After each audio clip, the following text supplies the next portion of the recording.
have some goals, and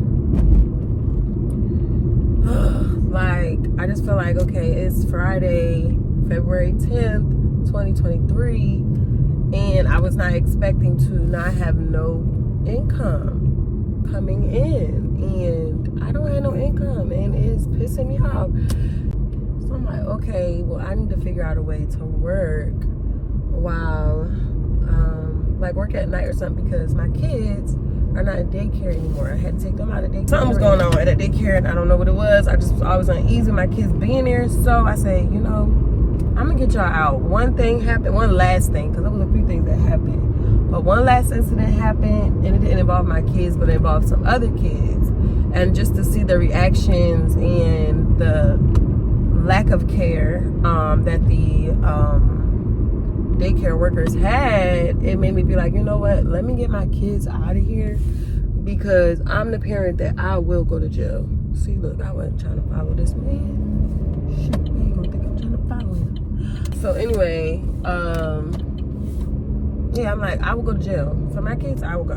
So I'm like, okay, let me look for a job that I can work while my kids are home with me during the day. I can work at night. Boom, boom. Feeling like, okay, I've been applying for jobs for 3 weeks. I know this probably is like, okay, you only been applying for 3 weeks, like, but to have all these places around you saying they're hiring, and you've been applying for the jobs, and you know you qualify. Because I'm like, every day I keep getting all these rejection things, people telling me, oh, that they went on with somebody else or whatever. So I'm like, okay, fine, let me just keep doing what I'm doing. Something's gonna come through. I'm remaining positive, but then on the other end, I'm getting pissed off. So yeah, I'm trying to find the encouragement. I'm trying to find the motivation to keep going, to keep pushing, because this is hard. Like, I have 2 kids under 4, a 3-year-old and a 2-year-old. We out here in these streets, just us. I'm a single mom, and I mean, I have things to be grateful for. I have a beautiful mom who's been making sure we're good. Like, I have been learning a lot of different stuff, business-wise, like all of those things, but it's just a little frustrating. So I'm just trying not to stay in a frustrated place, because that's not going to do anything. It's not going to help anything. It's not going to help anybody. It's not going to help me get to where I'm going. Hopefully, I guess after this video, I have something encouraging to say. Yeah, I just feel real like, what am I doing? But I know all things are well. Like, I still know that all things are well. And maybe me saying this will help somebody and myself. Because I truly believe that no matter what happens, no matter what it looks like, no matter what it feels like, no matter what you're seeing, it's not mean that that's the end result of where you are or where you're going. So if you are walking by faith, which you should be doing, especially if you have a goal or something that you want to do, for one, and then 2, if you are a follower of Christ, you know that we are to walk by faith and not by sight, because our sight will mess us up every single time. And I feel like this is a perfect example of everything that I'm saying is trying to make me forfeit my result, or forfeit my faith, and forfeit my dream, or forfeit my baby that I'm carrying. And not a physical baby, but my baby as in my dream, or my baby as in my spiritual goal, or your baby as in, I'm talking about me, but talking about to you too, but your baby as in whatever goal or dream that you have, that you're carrying that thing. So it's like a baby. It has to be nurtured, it has to grow, it has to develop, it has to, you know, become all the things that it needs to be in order to be that manifestation of what you want. So sometimes what we see can not be where we want to be, or not be where we think we're supposed to be at that time. And if you dwell on those things, okay, all right, God, I see. If you dwell on those things, you can abort your baby. You can abort your dream, and you don't want to do that. You don't want to allow that to happen, because what can happen when you are looking and not looking there? Because when you're here and you're connected here, most times when people pray, their eyes are closed, right? Because they're not looking at nothing else that's going on around them. They're praying, they're talking to God. Like, God is a spirit, so you know you can't physically see him, but you know that he's there. You can feel him.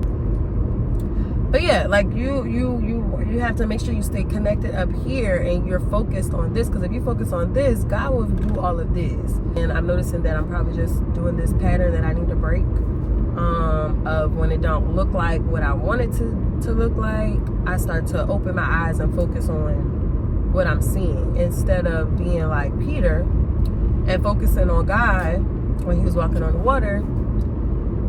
When he opened his eyes and started to look at the winds and the waves and all of those things that was going on around him, he lost his footing. So you just want to make sure that you don't lose your footing by looking at what it looks like.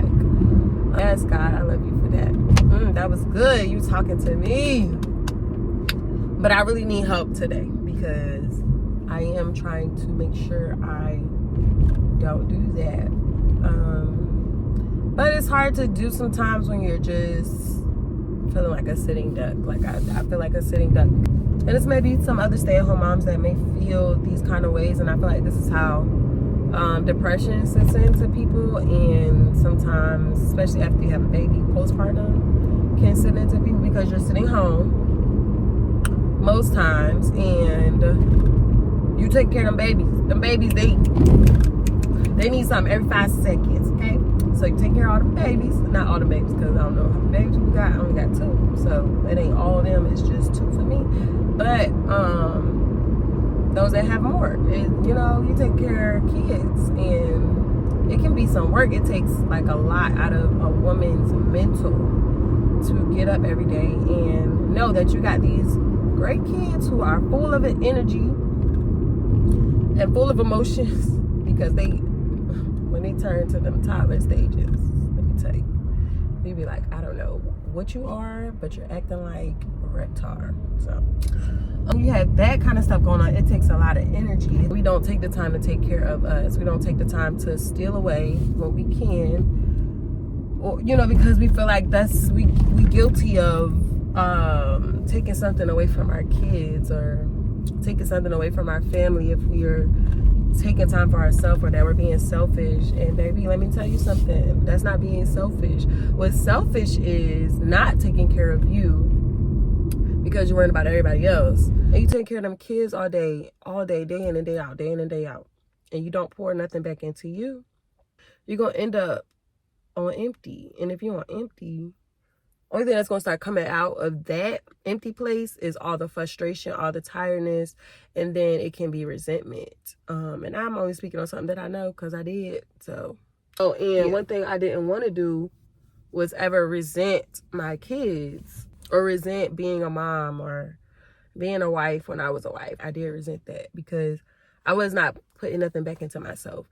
And sometimes we want other people to fulfill things within us that they don't. And sometimes it's not that they don't want to all the time. Sometimes they can't. Sometimes they don't know how. Then sometimes they don't want to. But even when you run into those kind of people that we value and that we feel like should be there and should be doing those things, we have to learn how to do those things for ourselves. So like taking myself to the spa. Like, I always want to be like, okay, yes, take me to the spa, you know, because I don't know, that's just me. So, but I was like, well, I'm not going to sit around and wait for nobody to do that for me no more. I'm going to do it for myself. And even in doing that for myself, it just felt so good just to do it, because it's something that Christina wanted. So Christina made it happen, you know, and we have to take back our power sometimes of always wanting somebody else to do something for us that we can do. Like, we can do that. There was a time a few months ago where I had to really decide whether I was going to take back myself or allow myself to go down the rabbit hole of becoming, I don't know, because I don't know what I was becoming. I was not myself at all. And I was around people that just wanted to take from me and not ever pour back in or really care about me, just what I could do or the benefit that I could give them. You know, I'm learning now how to measure what I give to people because I was giving everything. And that's just the kind of person I am. I will give you this sweater. If you call, I'm right here. Yeah. But I do have to make sure that those people that I give what God graced me to be, making sure I give it to the right kind of people, because there are people that will see what's in you and use it for them and don't care about you at all. But then you have those people that do care about you and that do, you know, don't care about what you can give them, but care about who you are. My kids just came outside. Oh my God. Can't do nothing. Well, I will finish this video later.